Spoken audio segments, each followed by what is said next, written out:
Welcome to the deep dive. Today, we're digging into something pretty unsettling. Yeah, it's definitely got that chill factor. We got our hands on the outline and some script bits from a story called The Warmth in My Walls When the Dyatlov Entity Followed Me Home. Okay, so Dyatlov Pass. Most people know that name, right? The hikers, the mystery. Exactly. And this story takes that infamous unsolved incident and gives it this terrifying supernatural twist. And connects it to someone now in the present day. Right, a woman named Emma. The story basically posits this entity from Dyatlov hitched a ride somehow. Wow, okay. So our goal here is to kind of unpack this narrative. Look at the connections, the horror elements. Yeah, pretty much. We want to explore the key events, the really scary ideas in this entity. It apparently thrives on warmth. Feeds on warmth and memory, it seems. And it gets into Emma's apartment, specifically into her walls, using her heating system. As a weapon? That sounds intense. It is. And the really cool part, it mimics the voice of her dead sister Anna. Oh, that's rough. That's deeply personal. It's psychological warfare, basically. And it connects back to Dyatlov and even the KGB, apparently. It gets pretty wild. Okay, so let's start at the beginning for Emma. How does this thing first show up? It's not just like a cold spot, is it? Given the title. No, quite the opposite. So Emma's been listening to these old Dyatlov tapes she found somehow. Okay. And just 48 hours later, bang. Her apartment, middle of winter, is suddenly 35 degrees Celsius. 95 Fahrenheit. That's oppressive. Sweltering, unnatural heat. But that's just the start. The real horror kicks in when her radiator, it starts talking. The radiator speaks. Yep. Seriously. Yep. And it's not just any voice. It's a sister Anna, right? The one who died. Exactly. Anna, who died in a house fire years ago. And the voice, it says something like, Emma, I'm cold, let me in the walls. Ugh. That is incredibly specific and targeted. It already knows her trauma. Instantly. And it's not just a voice, floating around.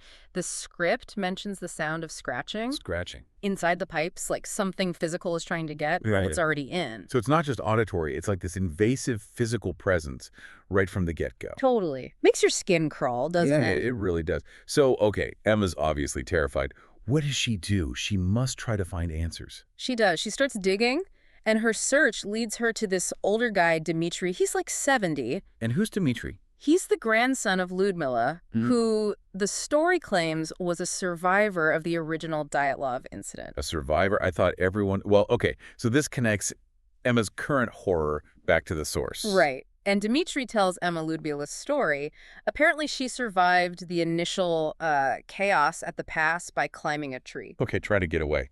But the entity, this warmth, it was drawn to her body heat. It followed her. The very thing keeping her alive was attracting it. So warmth isn't comfort, it's a beacon. That's a horrible twist. And Lyudmila's escape plan, according to Dmitri, it was pretty extreme. What did she do? She supposedly went to a lake and deliberately froze herself to death to escape it. Oh my God. Believing cold was the only way out. Seems like it. But before she did, she left a recording. A warning. What did it say? Dmitri plays it for Emma. It's Lyudmila's voice, frail, saying, "It feeds on warmth and memory. It becomes what you love, to cook you alive." Cook you alive. Wow. So it doesn't just want heat, it wants emotional energy. It uses love and memory as fuel. That's the implication. It weaponizes nostalgia, love, turning it into this thermal torture. And then what happens with Dmitri? The call just ends abruptly. Line goes dead right after he plays the tape. Ominous. Very ominous. So Emma's now alone with this knowledge, and the entity is still in her apartment. Oh, yeah. And it escalates things. Big time. How so? More heat. More hate, more control. It starts manipulating everything. The oven turns on by itself, her hair dryer, even the fans in her laptop start whirring like crazy. Driving the temperature even higher. Up to 50 degrees Celsius. That's 122 Fahrenheit. It's turning her apartment into an actual oven. And can she get out? Open a window. That's the other thing. She tries. But her windows, they're sealed shut, painted over with some kind of thick resin that wasn't there before. What? So she's trapped inside this heat box. Completely trapped. And the psychological stuff ramps up too. Like the voices. Yeah, it starts mimicking other people she trusts, her mom's voice, her Alexa device. Even fake phone notifications pop up. Saying what? Deceptive things, like her mom saying, "Sweetheart, you're overheating, drink this," trying to trick her. It's twisting every familiar comfort into a potential threat. That's incredibly insidious. It's not just heat. It's attacking her perception of reality, her trust. Exactly. It pushes her right to the edge. There's the scene where a kettle is just screaming, and she snaps, smashes it, demands the entity show itself. Does it?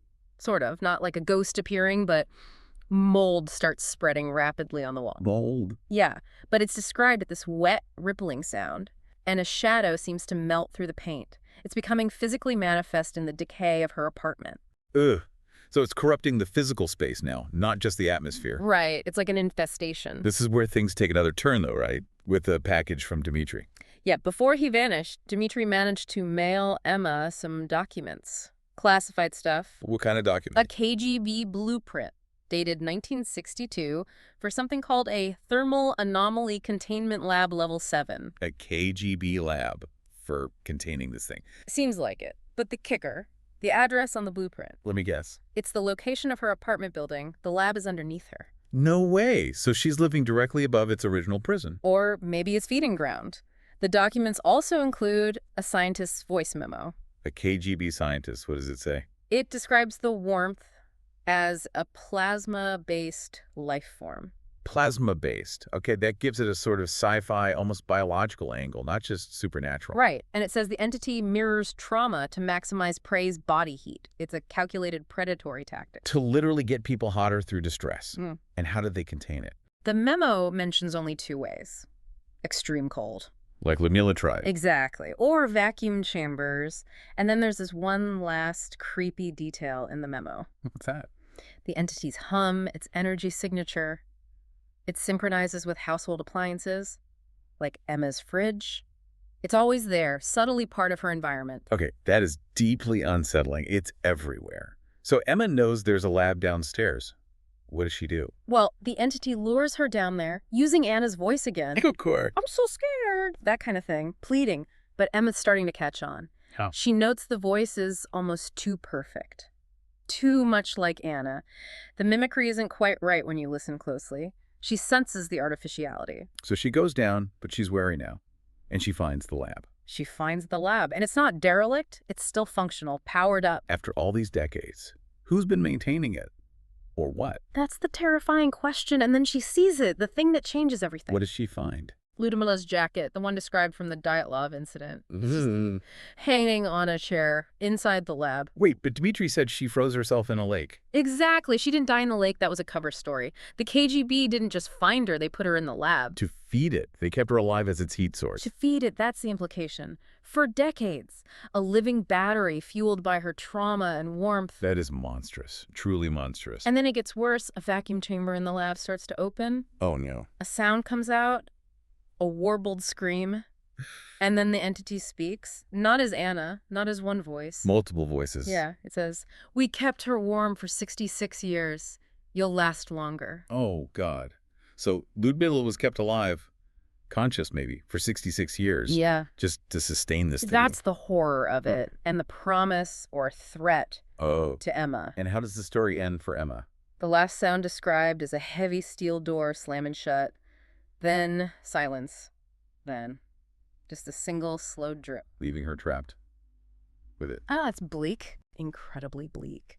So wrapping this up, this deep dive has taken us from, what seemed like a ghost story in an apartment. To this whole conspiracy involving a parasitic plasma entity, the KGB, the Dyatlov incident. And this creature that literally feeds on heat generated by trauma, it mimics. Yeah, the way it weaponizes memory and love is probably the most chilling part for me.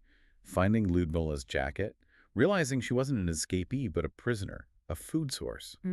That's horrifying. It really reframes everything. The historical mystery, the personal haunting, it all collapses into this secret, ongoing horror beneath an ordinary building. It makes you think about what secrets might be buried, literally, under our feet. Yeah. And the way comfort, warmth, familiar voices is twisted into the mechanism of torture. Absolutely. So the final thought we want to leave you with today is this. Think about that line. We kept her warm for 66 years. Not for comfort, for fuel. Right. What does it truly mean for something to desire not just your life, but your warmth, your memories, your grief, and to see you as something that will last longer in that state?